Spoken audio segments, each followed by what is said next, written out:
Hello, and thank you all for joining me at this 1 o'clock enrichment at the North American Bear Center. My name is Cassie. I'm one of the interns here. And today at our 1 o'clock enrichment, we're giving out popsicles for our bears. Since it is quite hot, black bears can actually get very warm, so we're giving them a frozen treat to help keep them cool.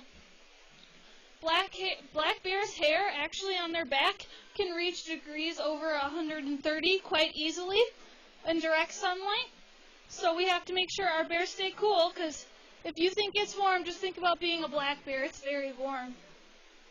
So that's why you've also been able to see lots of our bears swimming today. Honey took a swim, and Holly and Lucky have been in the pond multiple times today.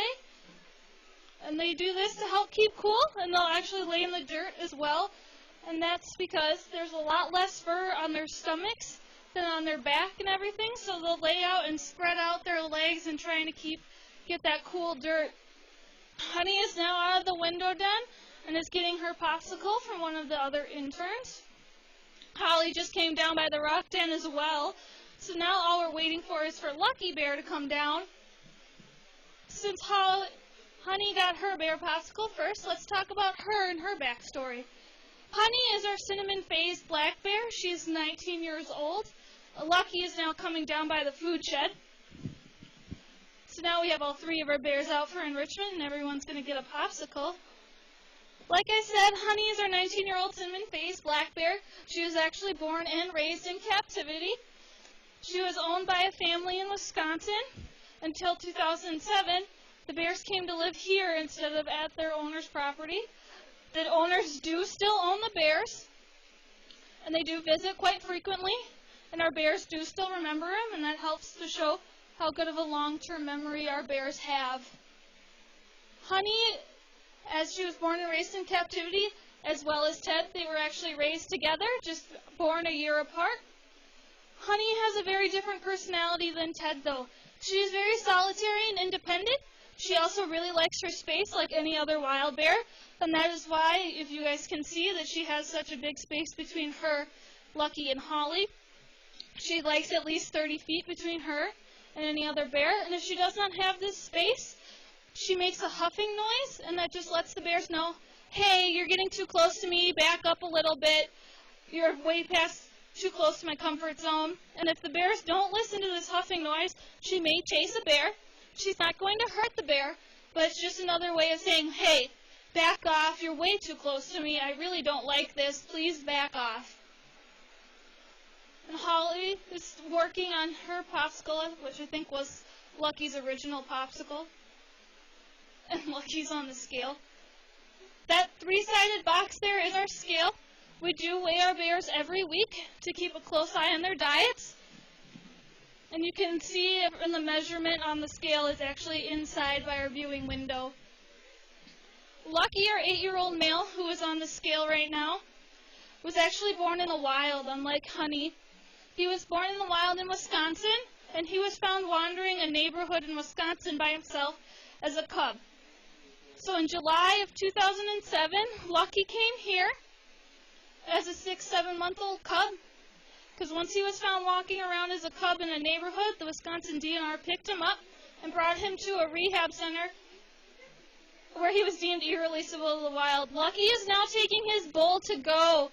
This is a normal Lucky behavior. He does not like eating in front of everyone, so he took his popsicle to his private dining area, and he usually takes some of his other food there too sometimes, especially when it's in a bowl or a bag, something easy for him to grab. He will take his food off to his private dining area. So Lucky is off doing that. Holly, our youngest bear here, is still down towards the rock den and the food shed, working on her popsicle. She's scraping the ice out, and bears have very strong claws that they can scrape stuff with, including ice to make little ice shavings, and then she'll lick up the ice shavings. Holly was actually also born in the wild like Lucky. She was born in Arkansas to a wild mother, where she was separated from her mom in a wildfire. After the wildfire, a family took her in and was raising her illegally. You cannot just take a cub out of the wild and start raising her in your home. You have to have legal permits and licenses and a correct enclosure. The Arkansas Fish and Game found out about Holly and confiscated her and brought her to a rehab center in Tennessee, where she was deemed irreleasable to the wild. So in December of 2013, Holly came here 2 days after Christmas, and that's why she's named Holly, after the holly berry and the holidays. As you may have seen earlier when Lucky was down, Lucky and Honey are still in the shedding process, and that is why they look so fuzzy and furry compared to Holly, who's down by the rock den in the food shed. She has a very sleek coat, and that is because she's actually done shedding her winter coat already. Honey is, as her hair sheds out, her hair actually becomes blonder and blonder. It gets bleached by the sun of that old coat, and she will actually still be shedding into September. Lucky is more of a discreet shedder, even though you can see him being very fuzzy right now. As some of you may have saw in the past, when Holly was shedding, it was just huge clumps of fur coming out at a time, where Lucky is slowly shedding out.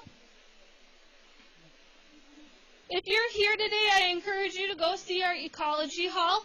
Our grand opening is on Saturday, so it's not quite open yet, but we do have a soft opening where you guys can go in and look.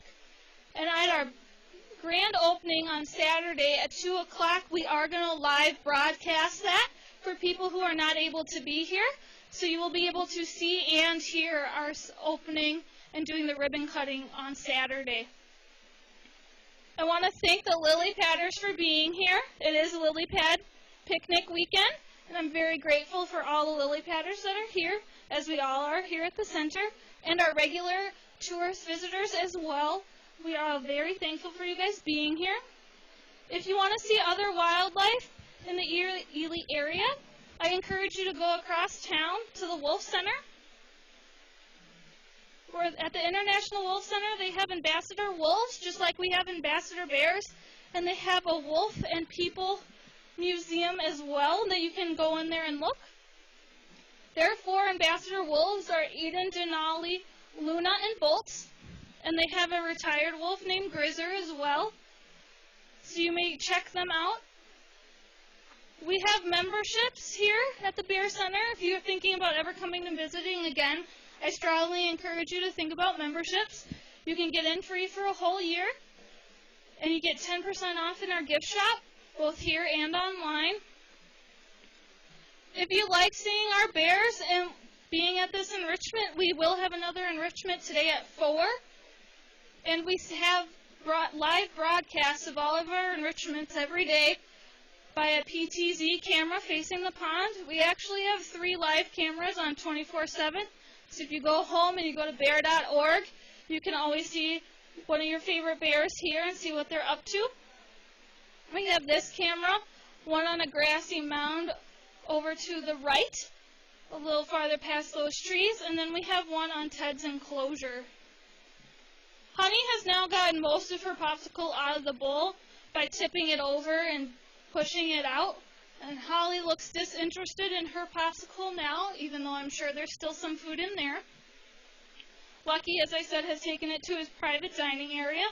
So I want to thank you all for joining me, and I want you all to have a great day.